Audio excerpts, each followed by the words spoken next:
नमस्कार दोस्तों, यह कहानी सुरेंद्र नाम के एक राजा की है।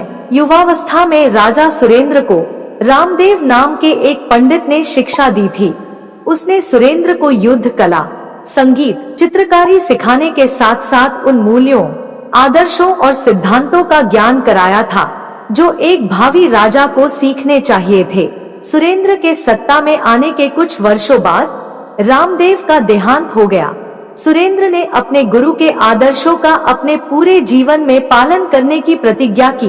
इसके बाद समय बीतता गया और धीरे धीरे राजा अपनी प्रतिज्ञा भूल गया और वह पहले से भी और शक्तिशाली बनने के लिए उसने नैतिक अनैतिक सभी तरीके अपनाए। वह घमंड, क्रोध और अज्ञानता से घिर गया। उसके चारों तरफ एक ऐसे लोगों की मंडली बन गई जो उसकी झूठी प्रशंसा करती रहती थी। एक दिन दरबार में एक ऐसे आदमी को लाया गया जिस पर गुस्से में अपने ही घर को जलाकर राख कर देने का आरोप था। राजा उस आदमी से बोला, ऐसे कैसे कोई आपे से बाहर हो सकता है? हमें क्रोध को नियंत्रण में रखना चाहिए। तुम इंसान नहीं, जानवर हो। महाराज, कई बार गुस्सा काबू नहीं हो पाता। प्रधानमंत्री ने कहा, तुम जैसे लोग काबू नहीं कर पाते होंगे। मेरी बुद्धि तो हमेशा नियंत्रण में रहती है, मुझे कोई गुस्सा नहीं दिला सकता। राजा ने अपनी शेखी बघारी। इस घटना को कई महीने बीत गए। एक दिन राजा और उसका मंत्री शाही बगीचे में टहल रहे थे। तभी उनके कानों में एक मीठी सी आवाज सुनाई पड़ी, अरे देखो तो, मैं राजा से भी अधिक धनी हूँ। राजा गर्दन घुमा घुमा कर चारों तरफ देखने लगा। पेड़ की एक शाखा पर उसे एक छोटी सी चिड़िया दिखाई पड़ी। ऐसी सतरंगी चिड़िया उसने कभी नहीं देखी थी। उसकी चोंच चटकलाल और पंजे सुनहरे थे। उसने गुलाबी रंग का एक मोती अपने पंजों में कसकर पकड़ा हुआ था। कौन है तू? कहाँ से आई है? राजा ने चिड़िया से पूछा। चिड़िया ने कहा, तुम्हारे लिए यह जानना जरूरी नहीं है। तुम तो बस इतना जान लो कि मैं तुमसे भी अधिक धनी हूँ। मूर्ख चिड़िया, मेरे खजाने में लाखों करोड़ों हीरे, मोती और जेवरात भरे पड़े हैं। 10 जन तक तुम मेहनत करती रहोगी तो भी मेरा 100वां हिस्सा के बराबर भी अमीर नहीं बन सकोगी। राजा बोला, ये तुम्हारी सोच हो सकती है। मेरे मोती की कीमत तुम्हारे पूरे खजाने से कई गुना है। पंजे और गर्दन को हिलाकर चिड़िया ढिठाई से बोली। राजा ने सुरक्षा कर्मियों को संकेत किया और कुछ ही पलों में चिड़िया को पकड़ लिया गया और राजा के सामने लाया गया। इससे यह मोती छीनकर मुझे दे दो, राजा ने आदेश दिया। सुरक्षा कर्मियों ने ऐसा ही किया। इसके बाद चिड़िया को छोड़ दिया गया। चिड़िया उड़कर फिर उसी पेड़ की सबसे ऊंची डाल पर जा बैठी। वह चिल्लाई, अरे देखो, राजा कैसा कंगाल है, इसने मेरा मोती छीन लिया। इतना सुनने की देर थी कि राजा ने वह मोती जमीन पर फेंक मारा। चिड़िया मोती पर झपट पड़ी और उसे लेकर उड़ गई। फिर सुरक्षा कर्मियों की पहुंच से दूर पहुंचकर चिड़िया गाने लगी, देखो रे देखो, कितना मूर्ख है यह राजा। क्या है मोती का मोल, इसे नहीं है अंदाजा। फेंक दिया इसने मोती को, है कितना अज्ञानी यह नादान, न इतना जाने, हरकत है बचकानी। राजा बौखला गया। उसने तुरंत इसे पकड़कर पेश करने का आदेश दिया। अब की बार शिकारियों को बुलवाया गया। पूरे दिन की माथापच्ची के बाद चिड़िया उनके हाथ लगी। एक पिंजरे में डालकर उसे लाया गया। तुम्हारी किस्मत अच्छी है कि तुम अब तक जीवित हो, यह भी सिर्फ इसलिए कि मैं बहुत दयालु सम्राट हूँ। अगर अब भी तुम अपने दुर्व्यवहार के लिए क्षमा मांग लो तो मैं तुम्हें आजाद कर सकता हूँ। राजा बोला। फिर चिड़िया ने कहा, देखो, मूर्ख राजा को वैसे तो अपनी प्रतिष्ठा का बड़ा गुणगान करता फिरता है और अब मुझे क्षमा मांगने के लिए कह रहा है, यानी अब तक जो मैंने तुम्हारा अपमान किया है उसे भूल जाओगे। चिड़िया खिलखिला पड़ी, बस अब बहुत हो चुकी तुम्हारी बकबक। राजा गुस्से से चिल्लाया। उसने तुरंत शाही रसोइये को बुलावा भेजा। रसोइये के उपस्थित हो जाने पर राजा ने उसे आदेश दिया, इस बदतमीज चिड़िया को मारकर इसका व्यंजन बनाओ। आज दोपहर के खाने में मैं इसे खाऊंगा।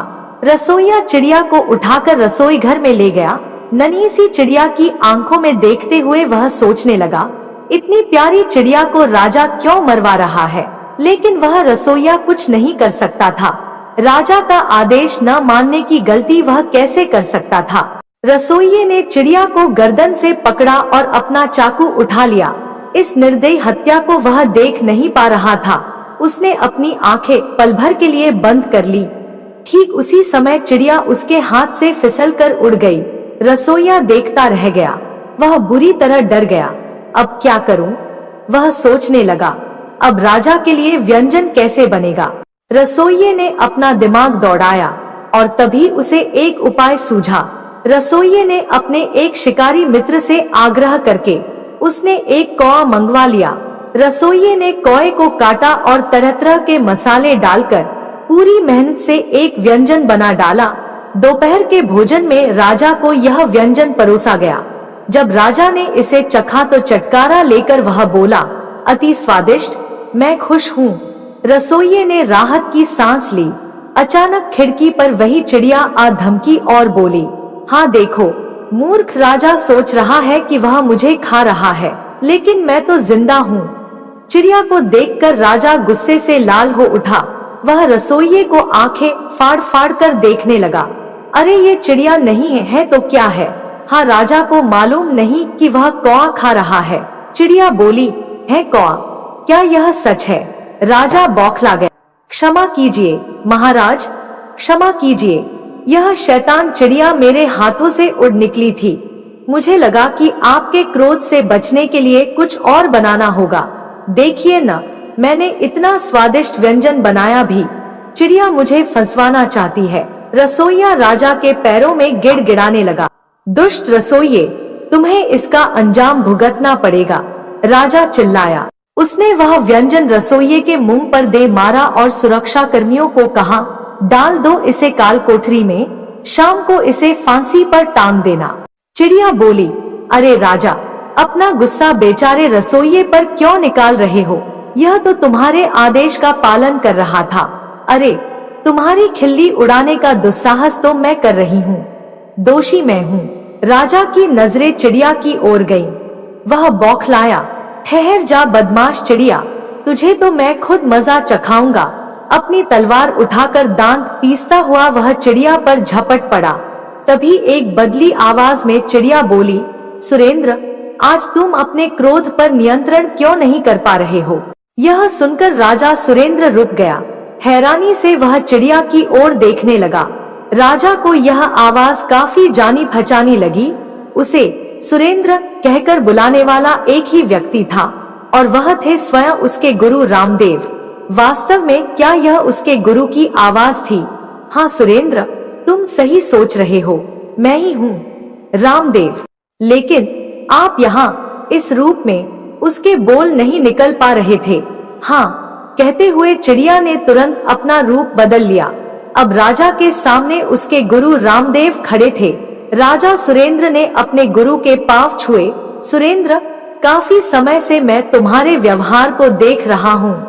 तुम गुणवान हो, प्रतिभाशाली हो, लेकिन अपने मूल्यों को बिल्कुल भूल चुके हो। निजी स्वार्थ और अहंकार तुम्हारे चरित्र पर हावी हो चुके हैं। एक राजा के लिए इससे बड़ा कोई अवगुण नहीं है। तुम्हें लगने लगा है कि तुम महान हो। कोई तुम्हारी किसी बात के विरुद्ध हो जाए तो तुम उसे अपमान समझते हो। इसीलिए तुम्हारे आसपास तुम्हारी हाँ में हाँ मिलाने वाले लोग ही रह पाते हैं।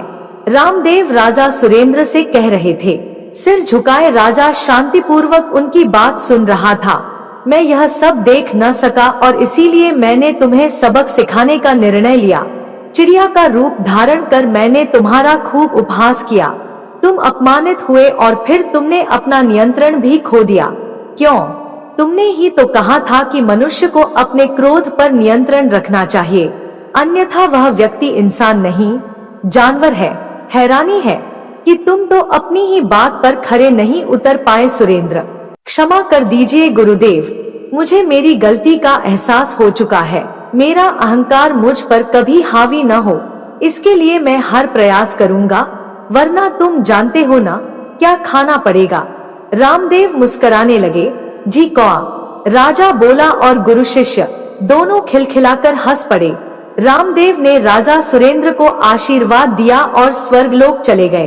वीडियो आपको कैसी लगी कमेंट बॉक्स में जरूर बताना। वीडियो को लाइक शेयर अवश्य करें। ऐसे ही और कहानी सुनने के लिए हमारे चैनल को सब्सक्राइब करके बेल आइकन जरूर ऑन कर लीजिए, जिससे नई वीडियो की नोटिफिकेशन आपको मिल सके।